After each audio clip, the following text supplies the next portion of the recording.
जय हिंद सभी को। स्वैच एजुकेशन प्लेटफॉर्म पर आप सभी का स्वागत है। मेंसुरेशन की क्लासेस आपकी चल रही थी और टॉपिक चल रहा था सफ़ियर का, लेकिन आज हम आपको कुछ पिरामिड के क्वेश्चन कराएंगे और कुछ सफ़ियर के। तो चलिए पिरामिड की कुछ आपको फॉर्मूलाज हम यहाँ पे बता देते हैं। पिरामिड होता कैसे है, पहले तो आपको ये पता होना चाहिए पिरामिड होता कैसे है। देखिए, जैसे ये कोई एक ट्रायंगल आपके पास है, ठीक है, क्या है, ट्रायंगल आपके पास है, और इसमें पिरामिड कैसे बनाएंगे। अगर इसमें आप पिरामिड बनाएंगे तो पिरामिड ऐसा होता है, यहाँ से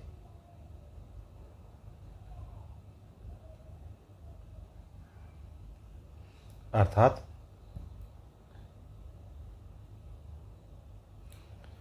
पिरामिड का जो आधार होगा वो किसी भी शेप में हो सकता है, वो सर्किल भी हो सकता है। अगर वो सर्किल हो जाएगा तो वो शंकु हो जाएगा, लेकिन सर्किल को छोड़ करके, जैसे कि आपका त्रिभुज हो, चतुर्भुज हो, पंचभुज हो, समषठभुज हो, या फिर एनीबडी, कोई भी आपकी आकृति उसके आधार की हो सकती है, लेकिन उसका शीर्ष हमेशा एक कोण होगा, अर्थात शीर्ष पर एक कोना होगा। जैसे अभी तक आप पढ़ते आ रहे थे, उसमें क्या था कि यदि आप उसका आधार गोल था, आधार उसका सर्किल था, तो उसका शीर्ष भी सर्किल था, आधार त्रिभुज था तो उसका शीर्ष भी त्रिभुज था। लेकिन पिरामिड में ऐसा नहीं होता है। पिरामिड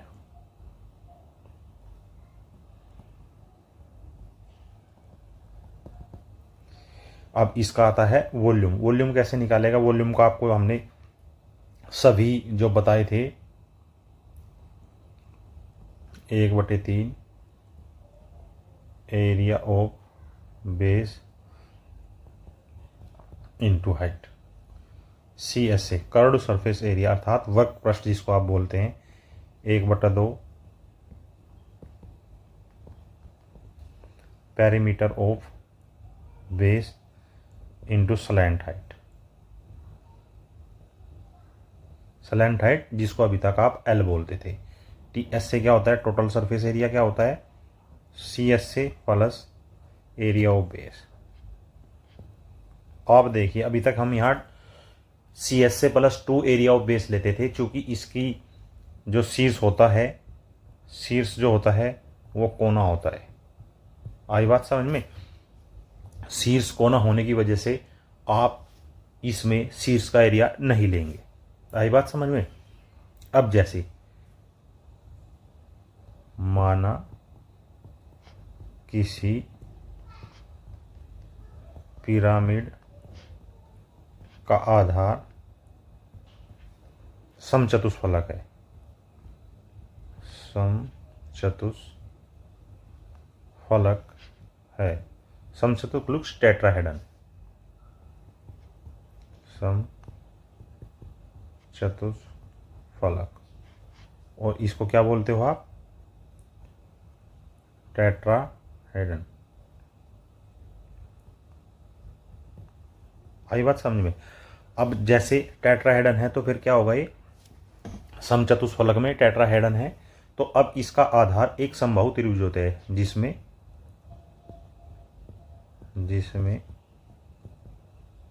आधार एक समबाहु त्रिभुज होता है। किसका? पिरामिड का। अब हम क्या लेंगे, तो V क्या होगा?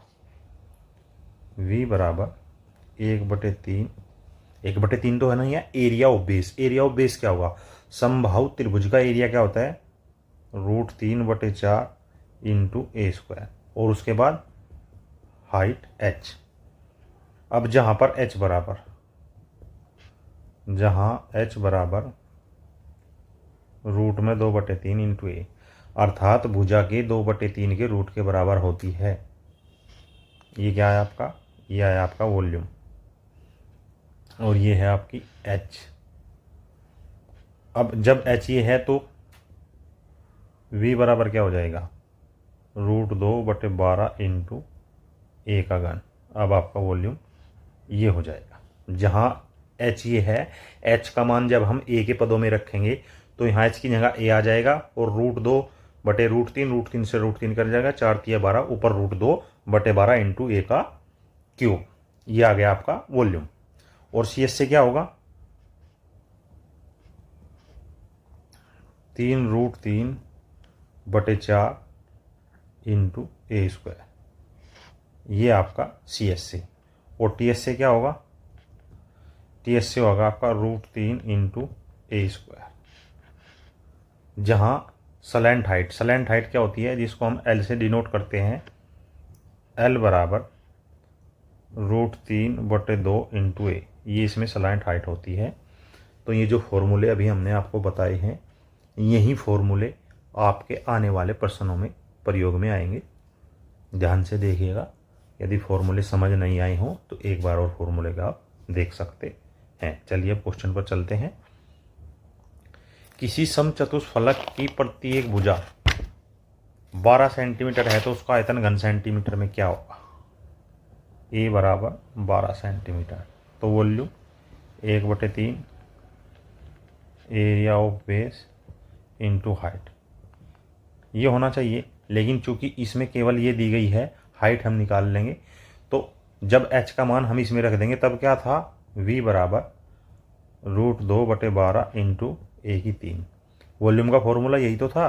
तो √2/12 इंटू 12 इंटू 12 इंटू 12, ए क्या है, ए हमारी 12 दी गई है ऊपर यहाँ पर, तो 12 से 12 कैंसिल, और 12 से 12 में मल्टीपल करेंगे 144 इंटू √2, और ये किस में आएगा, सेंटीमीटर क्यूब में। Option number A is your right answer. Next, किसी समचतुष्फलक की प्रत्येक भुजा 12 सेंटीमीटर है, दोबारा फिर से ए बराबर 12 सेंटीमीटर दी गई है, तो उसका संपूर्ण पृष्ठ क्षेत्रफल वर्ग सेंटीमीटर में क्या होगा। अत्यंत महत्वपूर्ण प्रश्न है। और टीएस से क्या बताया था आपको, टोटल सरफेस एरिया, जिसको हम हिंदी में संपूर्ण पृष्ठ क्षेत्रफल बोलते हैं। तो टीएस से होता है हमारा √3 इंटू ए स्क्वायर, तो √3 इंटू ए स्क्वायर क्या है, 12 का वर्ग, अर्थात 144 इंटू √3, और ये क्या आएगा, सेंटीमीटर स्क्वायर में। Option number 1 is your right answer. ध्यान रहे, ये सेंटीमीटर स्क्वायर है और ये सेंटीमीटर का क्यूब है। दोनों की संख्यात्मक मान समान है, परंतु उनकी जो मात्रा है, जो भिन्न विमाएँ आई हैं, वो अलग अलग है। एक वर्ग सेंटीमीटर में है, एक घन सेंटीमीटर में। तो वहाँ आपको जैसे यहाँ प्रश्न में दे दिया कि उसका वर्ग का क्षेत्रफल वर्ग सेंटीमीटर में क्या होगा, वहाँ ये वर्ग सेंटीमीटर आपको क्वेश्चन पेपर में नहीं मिलेगा, केवल पूछ लेगा उसका संपूर्ण पृष्ठ क्षेत्रफल क्या होगा, और दो जगह दे देगा आपको। 144 √3 शुरुआत में आपको घन सेंटीमीटर ही देगा, ताकि जल्दी से आप उस पर निशान लगाए। इसलिए सोच समझ के मात्रक को देख के तभी वहाँ पर आपको विकल्प पर सही चुनना है। नेक्स्ट, एक पिरामिड के आधार का क्षेत्रफल 57 वर्ग सेंटीमीटर है और उसकी ऊंचाई 10 सेंटीमीटर है, तो उसका आयतन घन सेंटीमीटर में क्या होगा। तो इसमें क्या होता है, वॉल्यूम v बराबर 1/3 area of base into height. 1/3 area of base क्या है, 57, हाइट कितनी है, 10, यही तो है या कुछ और है।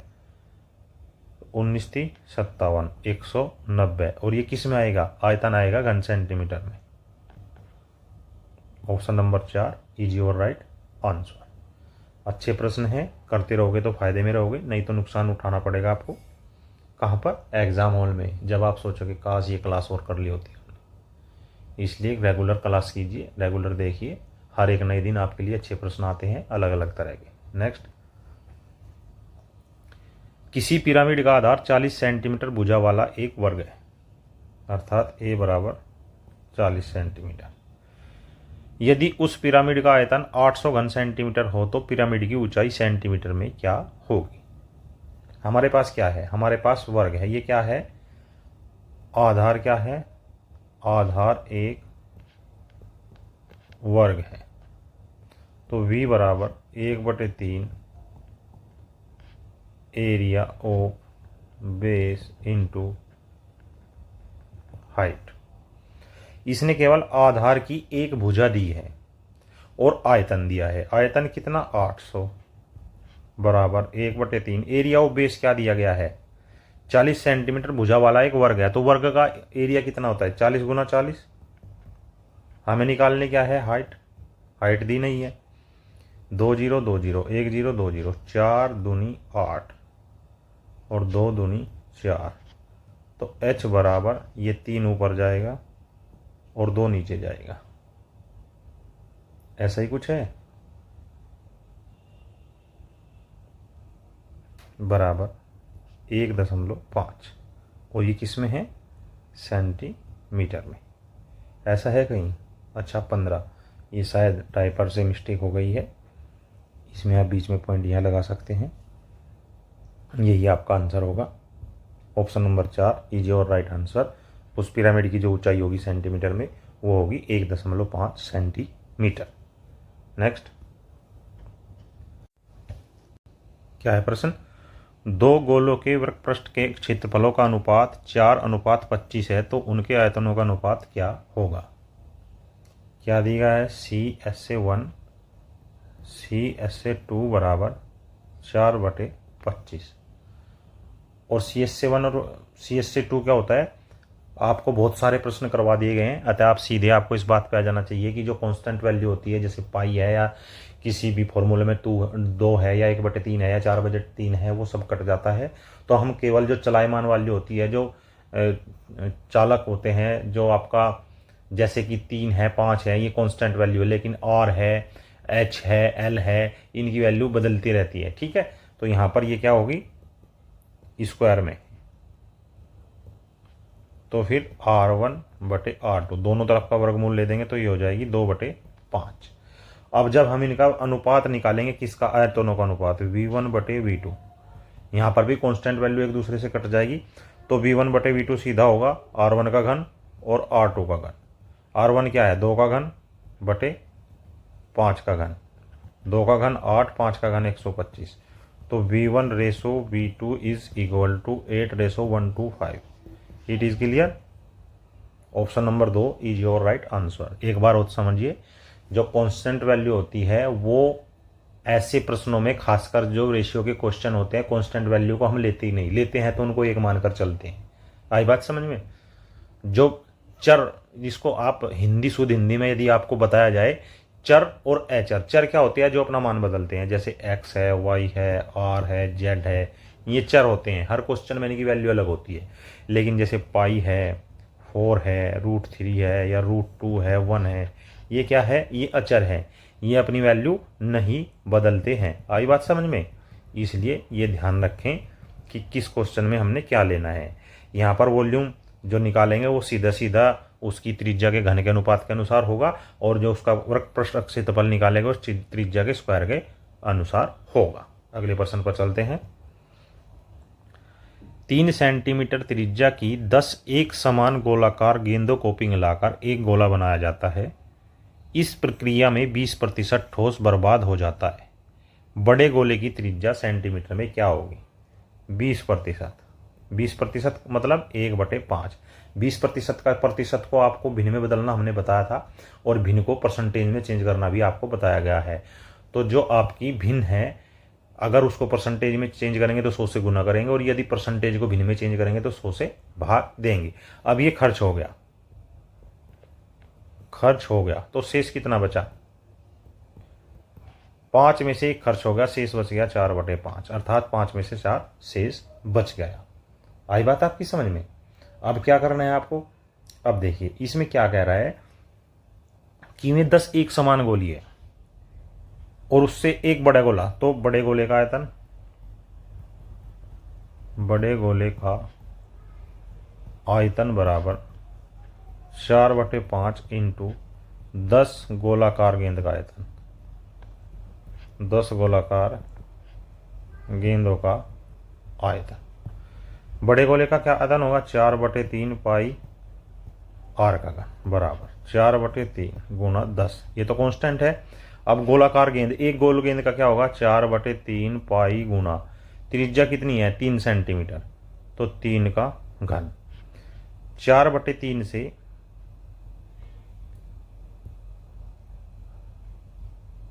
ये 4/5 है, 4/3 नहीं, 4/3 पाई से 4/3 पाई इधर चला गया।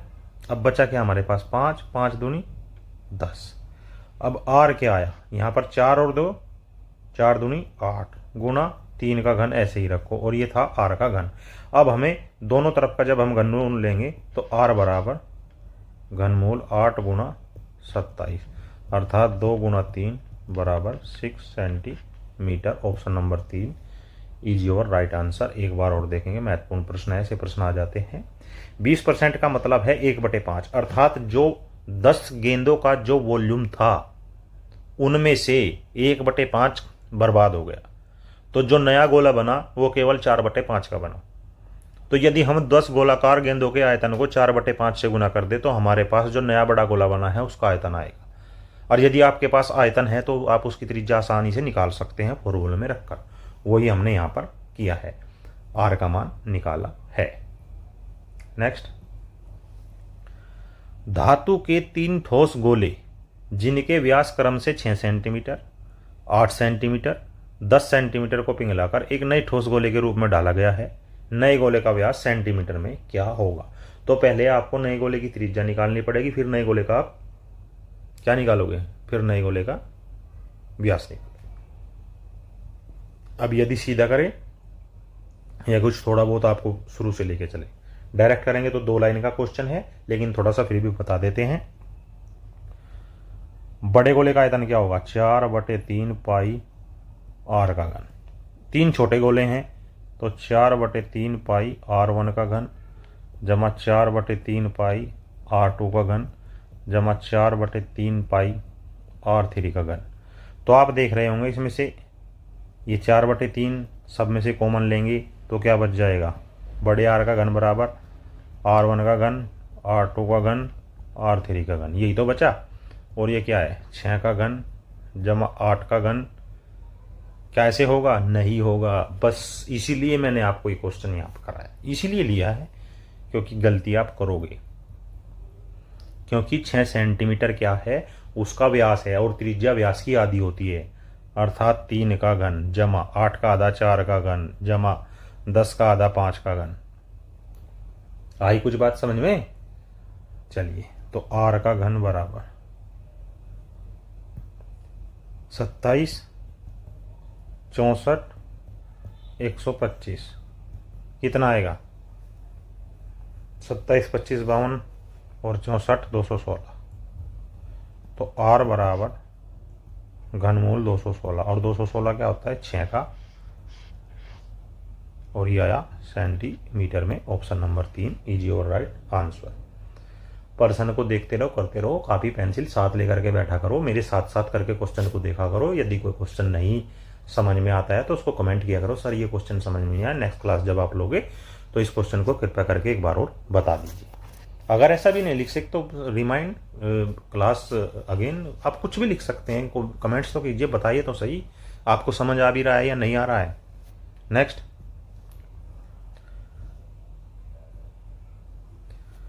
धातु के 3 गोले जिनके व्यास क्रम से 3 सेंटीमीटर, 4 सेंटीमीटर, 5 सेंटीमीटर को पिघलाकर एक नए ठोस गोले के रूप में डाला गया है।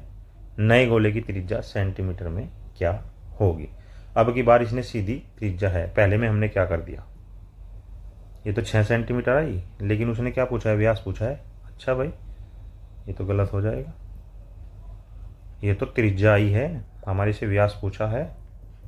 तो 6 गुना 2 बराबर 12 centimetre. Option number 1 is your right answer. इसमें यहां सीधी त्रिज्या पूछ ली, तो अब 4/3 पाई को छोड़ दे, हम सीधा करेंगे। आर की 3 बराबर, ये व्यास है क्रम से, तो 3/2 का घन गुना 2 का घन गुना 5/2 का घन, ऐसे ही लेते हैं हम, चूंकि ये व्यास है ना और पूछा क्या है? त्रिज्या। तो त्रिज्या का आधा कर लिया ना हमने, इसको आधा कर लिया, ये इसका आधा हो सकता है तो उसको ऐसे ही कर लिया।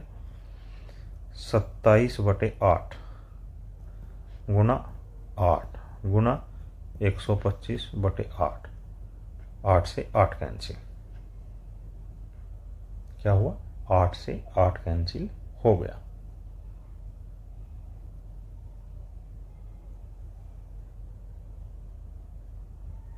क्वेश्चन में कुछ गड़बड़ हो सकती है भाई, ऐसे तो आपका क्वेश्चन नहीं आएगा। अच्छा, ये गड़बड़ है, चलिए हम इसको अभी ठीक कर देते हैं।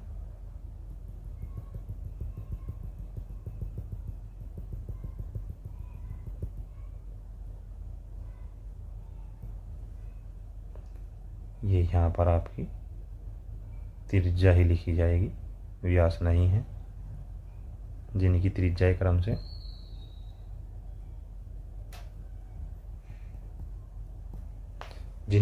क्रम से ये हैं।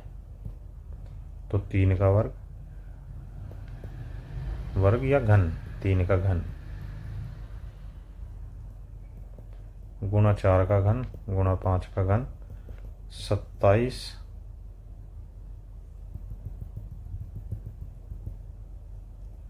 4 का घन 5 का घन 27 जमा 64 जमा 125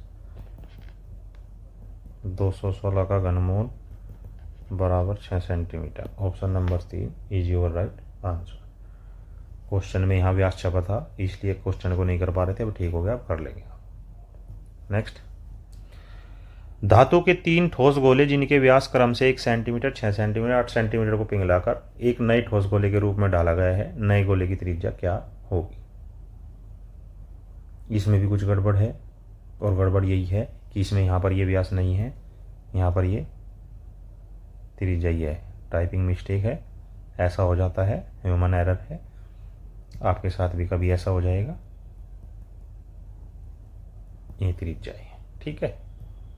तो चलिए, r का घन बराबर 1 का घन जमा 6 का घन जमा 8 का घन, 1 जमा 216 और जमा 512, 6 1 7 और 2 9, 1 और 1 2, 5 और 2 7, 729। तो r बराबर घनमूल 729, और 729 किसका घन होता है, 9 का। तो त्रिज्या क्या आई, 9 सेंटीमीटर।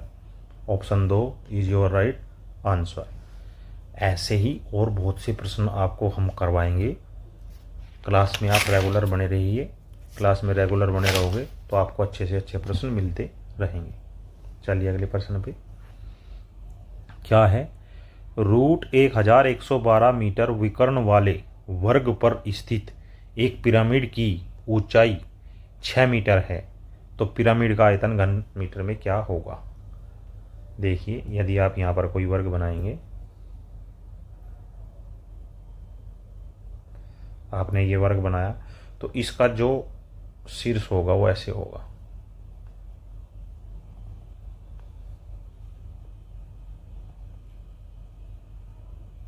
अब तो आ गया आपकी समझ में कि मैं क्या बताना आपको चाह रहा हूं। तो इसमें इसने जो इसका विकर्ण दिया है, ये दिया है, और विकर्ण को क्या दिया है इसने, विकर्ण d बराबर √1152 और ये मीटर में। तो जो लास्ट क्लासेस आपको करवा दी गई हैं उसमें बताया था कि यदि किसी वर्ग का विकर्ण दिया गया है तो वर्ग का क्षेत्रफल क्या होगा।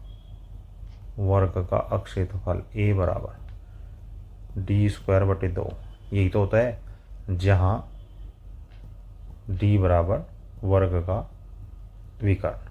तो a बराबर क्या होगा, √1152 का वर्ग और बटे में 2। 1152 से ये हट जाएगा तो 1152 1152/2।